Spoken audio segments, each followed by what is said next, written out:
There are still questions about what the authorities knew. Those questions have a lot to do with this man, one of the two suspected attackers. Michael Adebolajo is a British national of Nigerian descent. He was caught on camera in the aftermath of the attack, brandishing a meat cleaver and making pro-jihadist statements. It later emerged he was known to British security services and that he had previously been arrested in Kenya in 2010 as he tried to make his way into Somalia.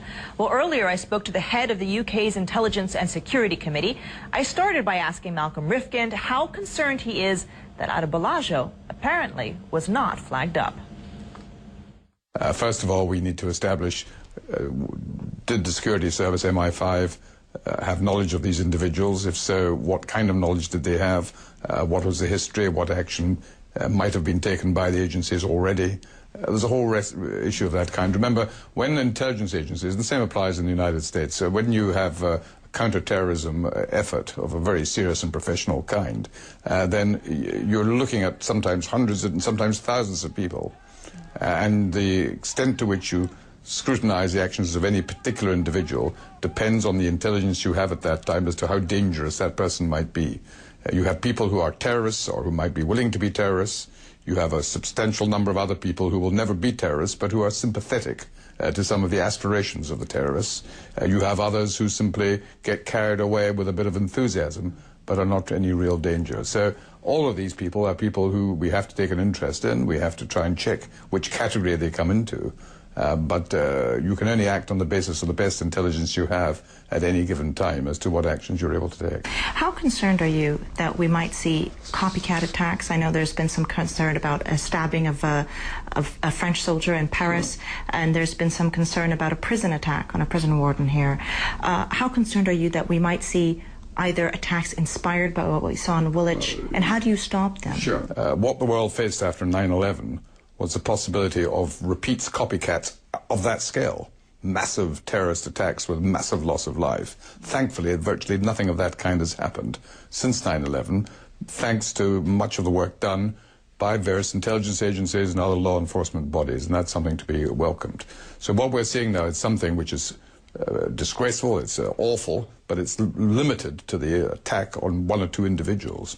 And that is terrible, both for the individuals concerned and their families, but also as an example of ongoing terrorism. But it's a different kind of terrorism. Now, what did the terrorists who carry out these acts hope to achieve? They know by killing one person or two people, they're not going to change the world. But what they wish to do is demonstrate that they still have some sort of capability to hurt, but also they hope that the media, the publicity that surrounds these events, may lead others to copy them. So, yes, that can happen, and that's why you have to be vigilant. There's never an end to the task of the intelligence agencies, and however successful they have been, just occasionally something will happen that gets through the net, through the loop. And as you point out, they have been very successful in thwarting many plots, and yet the critics have been asking, is this a failure by MI5? Well, in a free society, you're entitled to ask these questions. Obviously, I have not the slightest doubt that the intelligence agencies will be asking themselves, is there anything we could have done that might have prevented this? Because they will feel sad that on this particular occasion, an innocent man gets slaughtered in this terrible way, and they will be asking, well, could it have been stopped? Was there something we should have done that we didn't do? I've not the slightest doubt they will be going through that self-examination.